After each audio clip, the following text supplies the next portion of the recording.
Mini Shenanigans, Episode 8. Hello there and welcome to another Mini Shenanigan.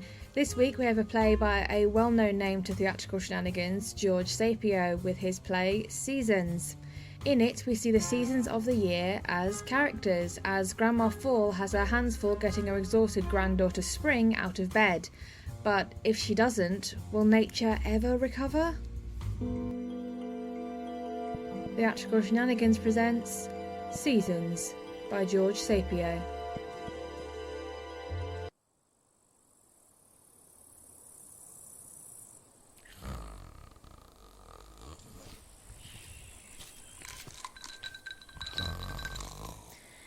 God, I hate this.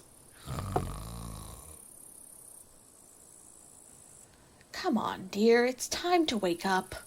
Sure, Elsie. Well, there's certainly no call for that kind of language.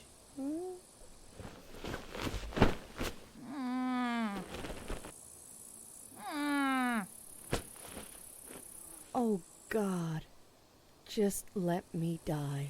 It's time to get up and go to work. What day is it? March 21st. Oh, crap. Just give me another week.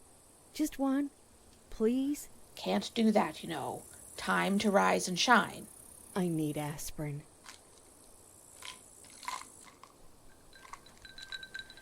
Really, dear, I don't know why you do this to yourself. Because it's fun. You couldn't wake me any sooner than this? At least give me a head start? I assumed you'd want all the sleep you could get. You arrived home rather late. When? January Oh. 27th. Oh, God, no. No. With a surprise, too.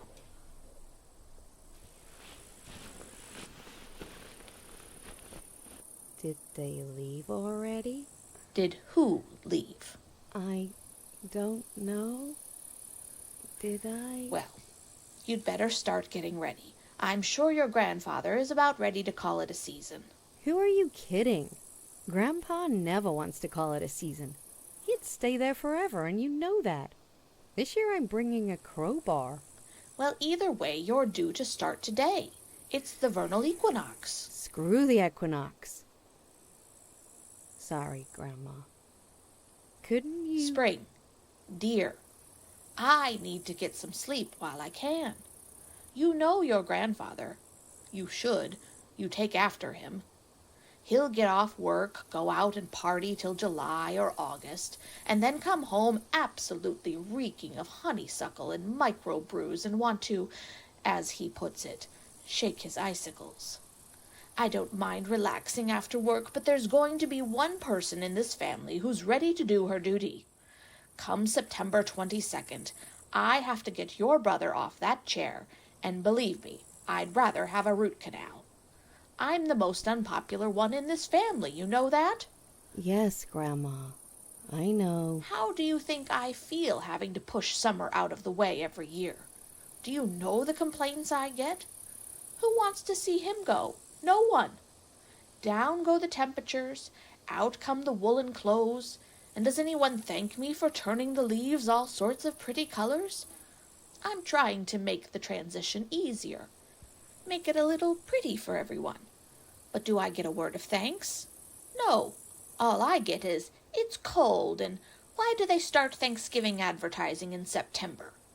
So no, dear, I will not get your grandfather out of that chair. That is your job. I want to die. Just let me die.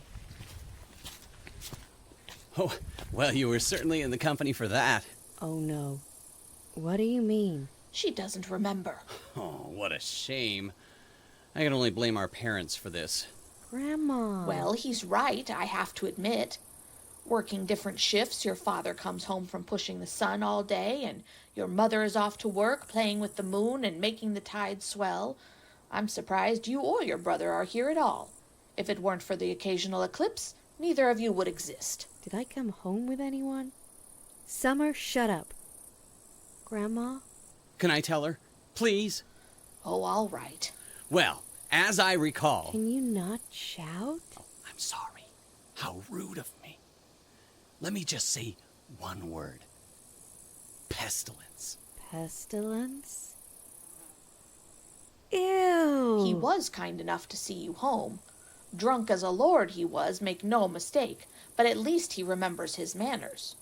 The rest of that motley crew of degenerates stayed in the chariot, passing around an amphora of Vulcan's atomic martinis and singing some very off-color songs. Oh my god, martinis.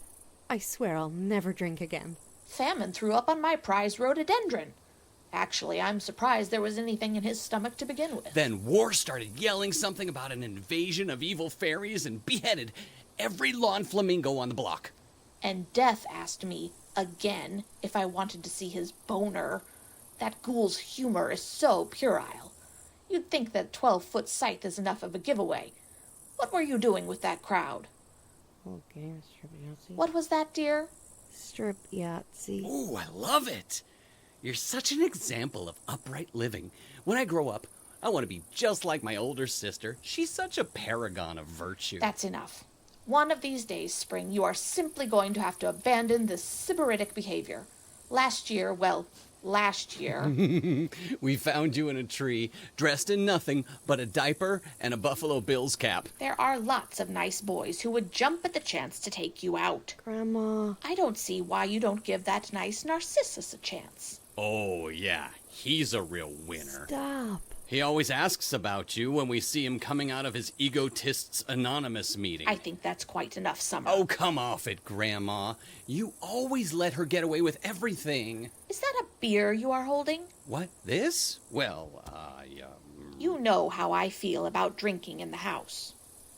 In fact, since you're here, I did tell Hercules I would find someone to help him clean out the Argene stables. You know, he still hasn't quite recovered from his hernia operation. Whoa, gee, look at the time.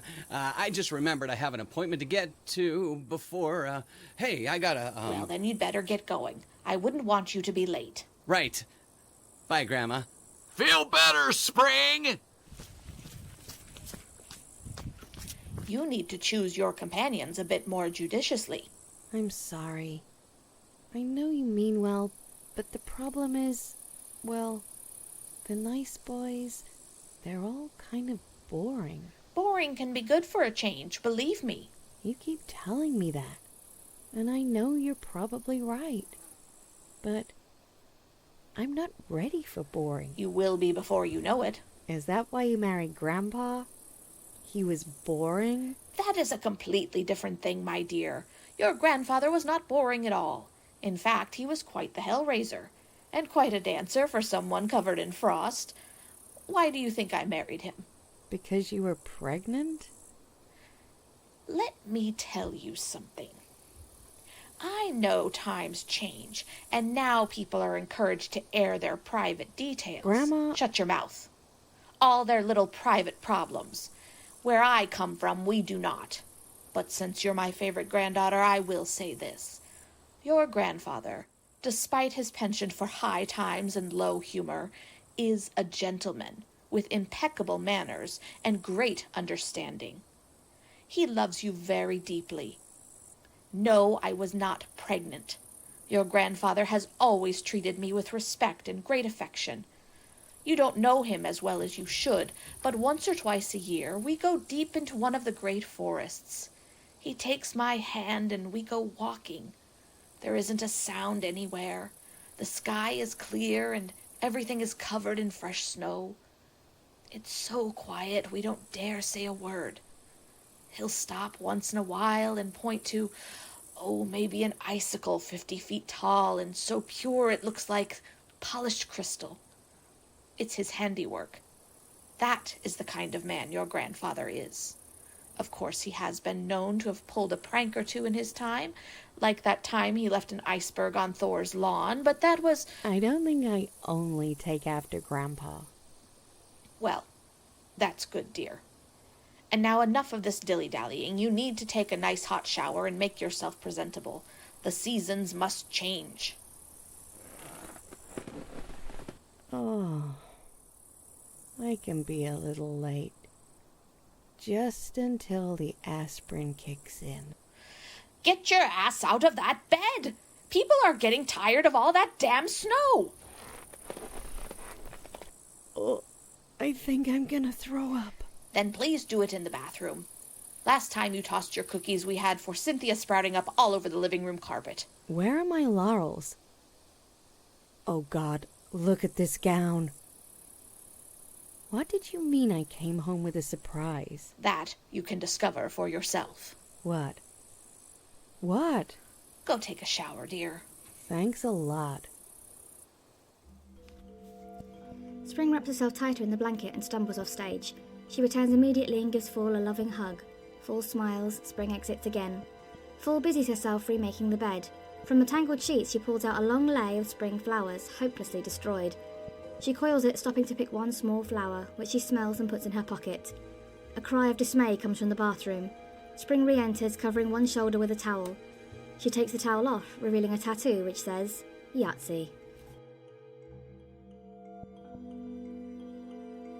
That was Seasons by George Sapio, with Megan Bickel as Fall, Perdita Lawton as Spring, and Darren Ingram as Summer. Theatrical Shenanigans, part of an RFW Scripts production, found on Spotify, Amazon Music, Podbean, and anywhere else you can find your podcasts. Music is written and produced by Chris Cody.